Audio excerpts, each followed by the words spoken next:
आगान गानो जायगा गैलायलायै रायजो राजाफ्रा बिपिएफखौ मदद होनो लोब लोब फैदों। ओरैबायदि हेभि क्राउडेड बिपिएफ लाभार्स बिथांमोना बिपिएफनि देरहानाया 100% रोखा बियो फोरमान जाबाय। এতিয়া মই বিচাৰি আছো ফেৰেঙ্গা আৰু খাম্পা কোট খেলে এইটো মই বিচাৰি আছো। মই কোট খেলে নেখেলে মই একো নকওঁ। খাম্পা আৰু ফেৰেঙ্গা কোট খেলে এইটোৱে বিচাৰি আছো।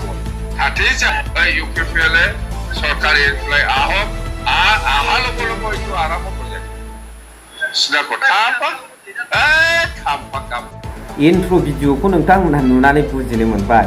बहा थांखो इउपिपिएल दोलोनि रथि महारथि बिथांमोना बोरो सासेयानो देरहानो हागोन सानै साथाम नाङा होननानै जुजिलायग्रा रथि महारथि इउपिपिएलनि गाइखेर फिथाइ सामथाइ जानानै लिडार जानाय रथि महारथिफ्रा बहा थांजोबखो दिनै खोनाखाबाय बुजिखाबाय। फर्मार चिफ अफ बिटिसि श्रीजुत हाग्रामा महिलारी बिथां सारनि खुगानिफ्राय खाम्पा आरो चन्दन बिथांमोनाथ' खुनु जेरावखि गेलेया फेजेनखागोन हाग्रामा महिलारी बिथां सारा बिथांमोनजों गेलेजाबनानै आरोबाव फेरेंगा बिथांखौबो फेजेननो थांखि लाखाबाय।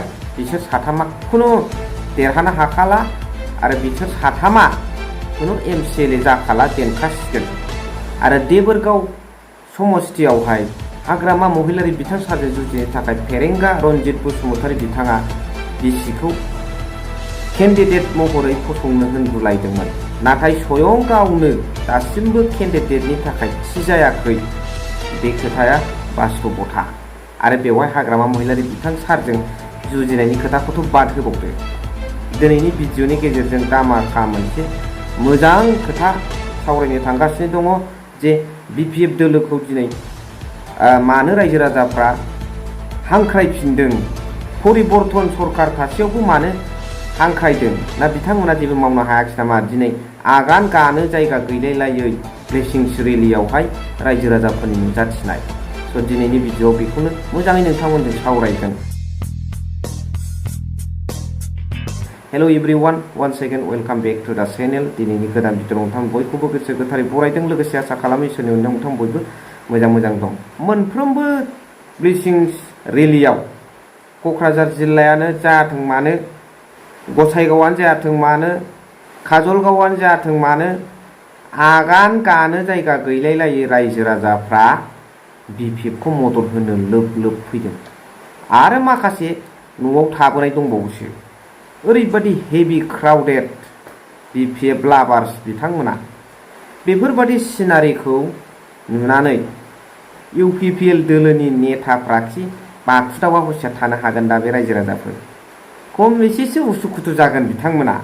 बेनिखायनो दिनै बिथांमोननि रथि महारथि स्टारिं पावार स्टारिं दिपेन बर' बिथां सारमोननि गेजेरजों दिनै बिराद जेरैखि जाया हाग्रामा महिलारी बिथां सारखौ नांथारगौ होननानै हांख्रायनो थिनगासिनो दं इउपिपिएल दोलोनि गाहाय प्रमद बर' बिथाङा दिपेन बर' बिथां सारखौ। मानोना प्रमद बर' बिथां सारा एथ' सुबुंनि हेभि क्राउडेडखौ नुनानै गोलोमदै गबाय बुजिबाय बिथांमोना नेक्स्टआव मोनथाम मोनब्रैखौ मोनगोना मोना सन्देहसो दंसै।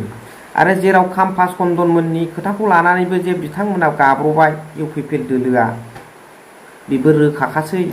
परिबर्तन सरकार खुंदों एथ' मोजां सान्थि भाबै नङा होमबा जेलाव सोयो बिथांमोना बर' रायजो राजाफोरखौ एभेक्सन खालामो न'खरफ्रोमबो बिथांमोना साख्रि सोयो।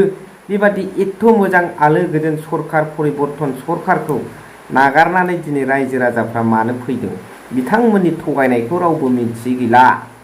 न'खरफ्रोमबो खेने बे 5 बोसोराव सासेबो बिथांमोना साख्रि सोआखै थाखानाय पावारखौसो दानखा हरगासिनो दं बिथांमोना। लोगोसे बिथांमोना दिनै खुनु जोंनि बे बिटिसि ओनसोलाव परिबर्तन लाबोनो हायाखै खुनु सान्थि जायाखै।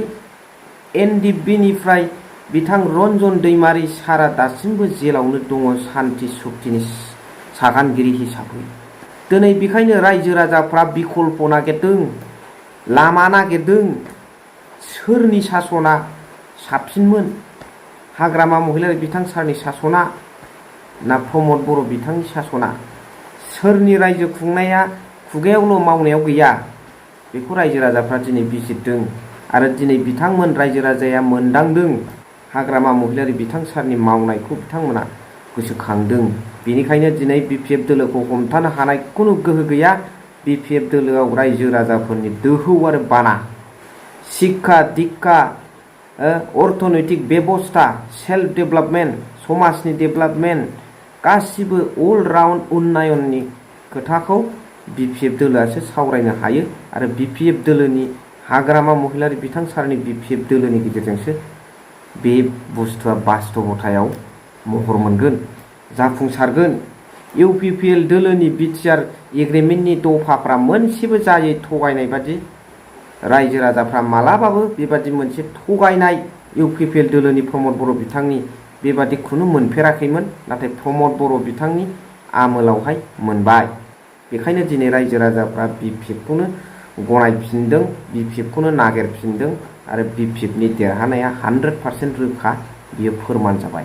मा सानो रायजो राजाफोर बिनि सायाव नोंथांमोना कमेन्ट्सनि गेजेरजों फोरमायहरबानो जाबाय। स' थेंक इउ भेरि माच फर वाचिं। लाभ इउ।